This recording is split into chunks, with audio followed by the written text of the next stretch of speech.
Peddapuram assembly నియోజకవర్గ ఉమ్మడి కూటమి అభ్యర్థిగా పోటీ చేస్తున్న సిట్టింగ్ ఎమ్మెల్యే నిమ్మకాల్చిన రాజప్పకు రాష్ట్ర కాపు జేఏసీ నాయకులు మద్దతు ప్రకటించారు. పెద్దాపురం తెలుగుదేశం పార్టీ కార్యాలయంలో ఏర్పాటు చేసిన మీడియా సమావేశంలో వారు మాట్లాడారు.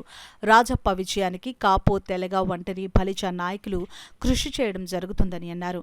మాజీ మంత్రి ముద్రగడ పద్మనాభం సొంత జెండాతో ముందుకు వెళ్తున్నారని, కాపు జేఏసీకి ముద్రగడకు ఎటువంటి సంబంధం లేదని అన్నారు.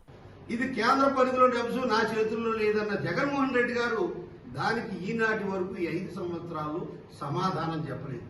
ఇక రెండో అంశం, మేము పోరాడి సాధించినటువంటి ఈడబ్ల్యూసీ రిజర్వేషన్ నువ్వు ఆ రోజున తీసేస్తానని ఎక్కడా చెప్పలేదు, నేను తొలగిస్తానని చెప్పలేదు, నేను అమలు చేయలేని చెప్పలేదు. కానీ మేము సాధించుకున్నటువంటి ఈడబ్ల్యూఎస్ రిజర్వేషన్ 5% మీరు తుంగలో తొక్కేయడం జరిగింది. ఇది ఎంతవరకు సముద్రం?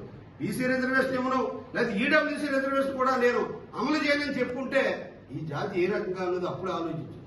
ఆ రోజున మీరు దాని మీద ఏం మాట్లాడకుండా ఈ రోజున ఈ రిజర్వేషన్ తొంగలో తొక్కేయడం వల్ల ఈ జాతి ఏ రకంగా నష్టపోయిందంటే, మీరే స్పష్టంగా ఎన్నికల మేనిఫెస్టోలో మేము 6 లక్షల ఉద్యోగాలు మొన్న ఇచ్చారు. ఎన్నికల మేనిఫెస్టోలో అవుట్ సోర్సింగ్ అవని, వాలంటీర్ వ్యవస్థ అవని, లేకపోతే మీరు ఆ సచివాలయాల సిబ్బంది అని ఇవన్నీ చెప్పుకొచ్చారు.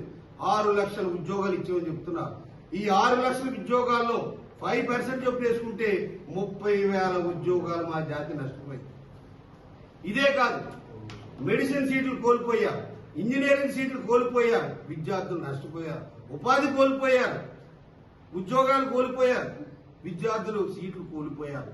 ఈ రకంగా ఈ 5 సంవత్సరాల్లో ఈ జాతికి ఎంత నష్టం చేశారో వైసీపీ నాయకులు, కాపు సమాజం ఆలోచించాలి. తంగెళ్ళ ఉదయ శ్రీనివాస్ గారు ఆయన పోటీ చేస్తున్నారు. అలాగే ఇక్కడ మనం చూసుకుంటే పెద్దాపురం కాన్స్టిట్యూన్సీ చూస్తున్నారంటే మరి రాజప్ప గారు అజాత్ శత్రువు, అభివృద్ధిని ఎలా చేయాలనేది ఎంతో అన్ని దశలో కూడా మరి పాలనా దక్షత కలిగిన నాయకుడిని ఇక్కడ ఎన్నుకోవాల్సిన అవసరం ఉంది. అలాగే మరి తుని చూస్తే మరి యనమల రామకృష్ణ గారు లాంటి ఒక గొప్ప మేధావి కుటుంబం నుంచి దివి గారు పోటీ చేస్తున్నారు ఆ సైకిల్ గుర్తు మీద. అలాగే జగ్గంపేట జ్యోతి నెహ్రూ గారు, అలాగే పత్తిపాడు సత్యప్రభ గారు, అలాగే మరి కాకినాడ టౌన్ ఉందంటే మరి వడమూడి కొండబాబు వెంకటేశ్వరరావు గారు, అలాగే రూరల్ వచ్చి నానాజీ గారు, అలాగే మరి అన్నింటికీ మించి ఏదైతే ఇవాళ భారతదేశ చరిత్రలోనే ఒక సంచలనం క్రియేట్ చేస్తున్న పిఠాపురం ఏదైతే ఉందో జనసేనాని పవన్ కళ్యాణ్ గారు పోటీ చేస్తున్నారు. వారి గుర్తులకి అటు సైకిల్ అనుసారి సైకిల్ గుర్తుకి, గ్లాస్ అనుసారి గ్లాస్ గుర్తుకి ఓటేసి గెలిపించుకున్నాం. అన్నింటికైనా ముఖ్యంగా కాకినాడ ఏంటంటే ఇవాళ రాష్ట్రంలో చాలా ముఖ్యమైన నాయకులు పోటీ చేస్తున్నారు కాబట్టి చాలా బాధ్యతగా ఎన్డీఏ పడవను గెలిపించుకోవాల్సిన బాధ్యత ఉంది.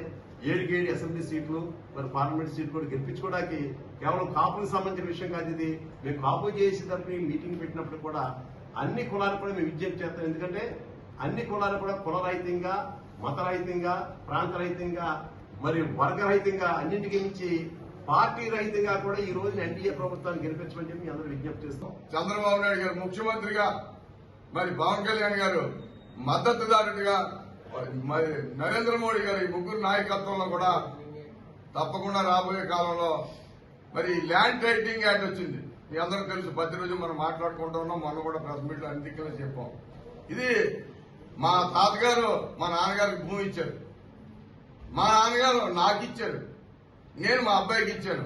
ఇది ఎవడండి పాస్బుక్ మీద ఫోటో వేసుకోవడానికి వీడికి ఏ హక్కు ఉంది? అంటే మేము తెలుగుదేశం పార్టీలో ఉన్నాం. తెలుగుదేశం పార్టీ వాళ్ళు ఒక నాయకుడు అయ్యుండి, రాష్ట్ర తెలుగుదేశం పార్టీ కార్యదర్శి అయ్యుండి ఆ సైకో మొక్కం మా ఇంట్లో ఎందుకు పెట్టుకుంటామంటే మా పొలాల్లో రాళ్లు వేసాడు, ఆ పొలాల్లో అతని ఫోటో. అంటే ఈ రాష్ట్రాన్ని ఎక్కడ తీసుకుపోతా ఉన్నారు? అలాగే ఈ ల్యాండ్ టైటిలింగ్ యాక్ట్ వస్తే ఈ రాష్ట్రంలో ఉన్న ఎవరికి హక్కుదారుడు ఉండడం అని చెప్పి గౌరవ మరి అడ్వకేట్స్ అంతా కూడా 2 నెలల కాలంలో కాకినాడ జిల్లా హెడ్ క్వార్టర్ లో పనిచేసి ధర్నా చేస్తా ఉన్నారు. ఈ రోజు సమాధానం లేదు ప్రభుత్వం దగ్గర నుంచి.